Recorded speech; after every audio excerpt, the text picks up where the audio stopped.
Breaking news చూస్తున్నాం. ఉగ్రదాడులకు కుట్ర పన్నారన్న కేసులో విజయనగరంకు చెందిన సిరాజ్, తెలంగాణకు చెందిన సమీర్ ను 5 రోజుల పాటు కస్టడీ కోరారు పోలీసులు. కాగా ఇవాళ స్థానిక కోర్టు అనుమతిచ్చే అవకాశాలున్నాయి. దీంతో విజయనగరం జిల్లా పోలీసులు ఎన్ఐఏతో కలిసి నిందితులను విచారించే అవకాశాలున్నాయి.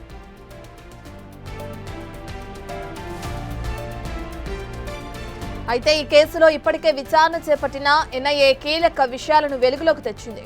ముఖ్యంగా సిరాజ్ కుటుంబ ఆర్థిక లావాదేవీలపై ఫోకస్ చేసింది. విజయనగరం డీసీసీబీ బ్యాంకులో లావాదేవీలను సేకరించారు ఎన్ఐఏ అధికారులు. 2015లో డీసీసీబీలో సిరాజ్ అకౌంట్ ఓపెన్ చేసినట్లు కూడా గుర్తించారు. 2015 నుంచి జరుగుతున్న మొత్తం లావాదేవీల డేటాను బ్యాంకు నుంచి సేకరించారు. కొత్త వలసలో సిరాజ్ ఇంజనీరింగ్ చేసిన కాలేజీకి వెళ్లి ఆరా తీశారు. కొత్త వలసలో ఉద్యోగం చేసిన శారదా కంపెనీకి కూడా వెళ్లి సిరాజ్ గురించి ఆరా తీశారు.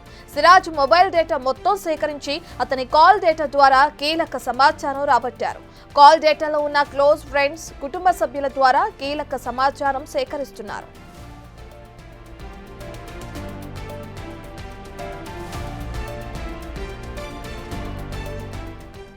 దీనికి సంబంధించిన పూర్తి డీటెయిల్స్ అందించడానికి మా ప్రతినిధి శివశంకర్ అందుబాటులో ఉన్నారు.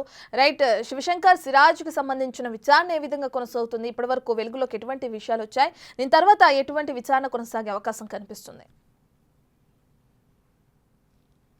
సిరాజ్ కేసులో ఇప్పటికీ ఎన్ఐ అధికారులు అయితే దర్యాప్తు వేగవంతం చేశారని చెప్పుకోవచ్చు. అయితే కోర్టు ఇంకా కస్టడీకి ఇవ్వడం వల్ల కొంత ఉత్కంఠ అయితే నెలకొంటుంది. సుమారు 3 రోజుల నుంచి కూడా కోర్టు కస్టడీ కోసం ఇలా అంటే అటు పోలీసుల కస్టడీ, కోర్టు జడ్జిమెంట్ కోసం అయితే వెయిట్ చేస్తున్న పరిస్థితి ఉంది. అయితే నిన్న ఇస్తారని భావించినప్పుడు కూడా నిన్న ఇవ్వకపోవడంతో ఈ రోజు ఎలాగైనా ఇచ్చే పరిస్థితి ఉందని చెప్పేసి అటు అవకాశం కనిపిస్తుంది మనకి. మరోవైపు మనం చూసుకున్నట్లయితే ఇప్పటికే సిరాజ్ కావచ్చు, సిరాజ్ కుటుంబానికి సంబంధించిన బ్యాంకు యొక్క ఆర్థిక లావాదేవీలను ఇప్పటికే ఫ్రీజ్ చేసినట్టు తెలుస్తోంది. మరోవైపు సిరాజ్ బ్యాంకు అకౌంట్ లో ఉన్నటువంటి 40 లక్షల రూపాయలు కావచ్చు, మిగతా కుటుంబ సభ్యుల అకౌంట్లో కావచ్చు, అంతా మొత్తం నగదు ఎందుకు వచ్చిందనే దానిపై కూడా పలు అనుమానాలు వ్యక్తమవుతున్న పరిస్థితి ఉంది. ముఖ్యంగా మనం చూసినట్లయితే సిరాజ్ తండ్రి గత సుమారు 2 సంవత్సరాల క్రితం లోన్ పెట్టి ఇల్లు కట్టిన తర్వాత కూడా ఎంత మొత్తంలో డబ్బు ఎలా వచ్చిందనే దానిపై కూడా కీలక ఆధారాలంటే అధికారులు సేకరిస్తున్న పరిస్థితి. ఎందుకంటే మొత్తం వాళ్ళు అద్దె ఇంట్లో ఉన్నామని చెప్పారు, తర్వాత లోన్ పెట్టామని చెప్తున్నారు, తర్వాత బ్యాంకు లాకర్లు ఓపెన్ చేయడానికి వచ్చిన పరిస్థితి. అది కూడా 2 సార్లు సిరాజ్ తండ్రి బ్యాంకు వచ్చి బ్యాంకు లాకర్లు ఓపెన్ చేయడానికి ప్రయత్నించిన పరిస్థితుల్లో దీన్ని చాలా సీరియస్ గా తీసుకున్నారు.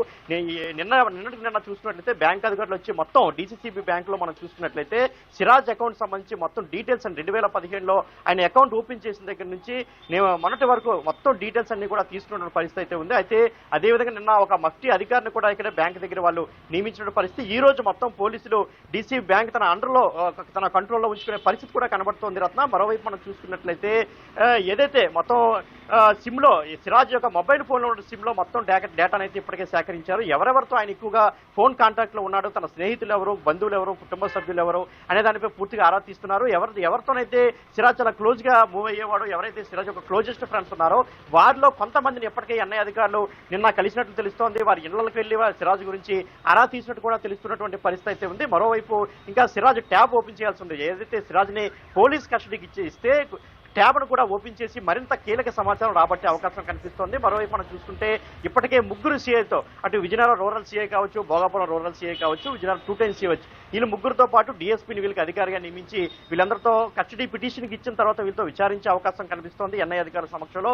మరోవైపు ఎక్కడ అంటే ఏ ప్రాంతం, ఏ రహస్య ప్రాంతంలో ఉంచి సిరాజ్ని అంటే మొత్తం పూర్తిగా విచారణ చేయాలనే దానిపై కూడా పోలీసులు మల్లగుల్లాలు పడుతున్నటువంటి పరిస్థితి. ఎందుకంటే ఇప్పటికే మనం చూసుకున్నాం విజయనగరంలో ఎలాంటి పరిస్థితి ఏర్పడిందో మనం చూసుకున్న పరిస్థితి. మరోవైపు మనం చూసుకుంటే సిరాజ్ సమీర్లో అనుకున్నట్లు కానీ జరిగి ఉంటే ఏదైతే ఈ రోజు హనుమాన్ జయంతి కాబట్టి ఈ రోజు హనుమాన్ జయంతి రోజున పెద్ద ఎత్తున పేలులు జరిగే అవకాశం కూడా మనకి ఉండేదని చెప్పుకోవాలి సిరాజ్. ఎందుకంటే మొత్తం మనం చూసుకున్నట్లయితే సిరాజ్ సమీర్లో అటు ఆర్ఎస్ఎస్ వాళ్ళని కూడా టార్గెట్ చేసిన ఖచ్చితంగా కన్ఫెషన్ లెటర్ కూడా పేర్కొన్నటువంటి పరిస్థితి అయితే ఉంది. ఈ నేపథ్యంలో ఈ రోజు మనకి ఎందుకంటే వాళ్ళు నిర్ణయించుకున్న డేట్లు కూడా 21, 22, 23 ఈ రోజుల్లోనే ఈ 3 రోజుల్లో ఖచ్చితంగా పెద్ద ఎత్తున పేలుళ్లు జరపాలి, విజయనగరం 4 ప్రాంతాల్లో పేలుళ్లు జరపాలని వారు నిర్ణయించుకున్నటువంటి పరిస్థితి అయితే ఉంది. అదేవిధంగా ఆర్ఎస్ఎస్ నేతలపై దాడి చేయాలన్నటువంటి ఆలోచన కూడా వాళ్ళకు ఉన్నట్టు సిరాజ్ కూడా కన్ఫెషన్ లెటర్లో చెప్పాడు. కాబట్టి ఈ రోజు హనుమాన్ జయంతి రోజున పెద్ద ఎత్తున పేలుళ్లు జరిగే అవకాశం ఉండేదని చెప్పుకోవచ్చు. అటు తెలంగాణ కౌంటర్ ఇంటెలిజెన్స్ కావచ్చు, ఆంధ్ర ఇంటెలిజెన్స్ కావచ్చు, లోకల్ పోలీసులు కావచ్చు, నిజంగా ఈ ఆపరేషన్ కానీ చేపట్టకపోయి ఉంటే ఈ రోజు పరిస్థితి ఎలా ఉండేదని ఆలోచించుకోవడానికి ఒక భయానకమైనటువంటి ఉన్నటువంటి వాతావరణం కలిగిందని మనం చెప్పుకోవచ్చు. ఎందుకంటే మనం మొత్తం ప్రశాంతంగా ఉండే విజయనగరంలో ఇలాంటి ఉగ్ర కలకలం రావడం Okay, right. మొదటిసారి ఎవరు కూడా ఊహించినటువంటి పరిణామం ఇదంతా కూడా. కాబట్టి ఈ రోజు ఎన్ఐఏ అధికారులు దర్యాప్తు చాలా ముమ్మరం చేశారు. ఎందుకంటే దేశవ్యాప్తంగా వీరు సుమారు 4 రాష్ట్రాల్లో ఒకేసారి పేలుళ్లు జరపాలని నిర్ణయించారు. కాబట్టి దానికి సంబంధించి కూడా కీలకమైన సమాచారం రాబట్టడానికి ఇప్పటికే పోలీస్ కస్టడీ కూడా అడిగినటువంటి పరిస్థితి ఉంది. ఈ రోజు కస్టడీ కనుక ఇచ్చినట్టయితే మొత్తం అన్ని ఫార్మాలిటీస్ కూడా పూర్తి చేసి విజయనగరం తీసుకొచ్చి రహస్య ప్రాంతంలో అయితే విచారించే అవకాశం కనిపిస్తోంది. అదేవిధంగా బ్యాంకు సంబంధించి పూర్తిగా డీసీబీ బ్యాంక్ ఏదైతే ఉందో దాన్ని కూడా పోలీసు Okay. పూర్తిగా తన కస్టడీలోకి తీసుకునే అవకాశం కూడా కనిపిస్తోంది Ratna. Right, thank you Shivshankar. Right, ఇక మనం చూస్తే ఉగ్ర లింకులతో సంబంధాలు ఉన్నాయని చెప్పి కూడా విజయనగరానికి చెందిన సిరాజ్ అనే వ్యక్తిని ఇప్పుడే పోలీసులు అదుపులోకి తీసుకోవడం, దానికి సంబంధించి కొన్ని రోజుల నుంచి విచారణ కొనసాగించడం కూడా మనం చూస్తున్నాం. అయితే ఈ రోజు తనని కస్టడీకి కోరనున్నారు పోలీసులు. కస్టడీకి ఇస్తే కనుక దీనికి సంబంధించి మరింత విచారణ జరిపించి అనేక కీలక అంశాల తెరపైకి తీసుకొచ్చే అవకాశం కూడా కనిపిస్తుంది. మరి కోర్టు ఈ రోజు కస్టడీకి ఇస్తుందా లేదా అనేది కూడా మనకు తెలియాల్సిందే.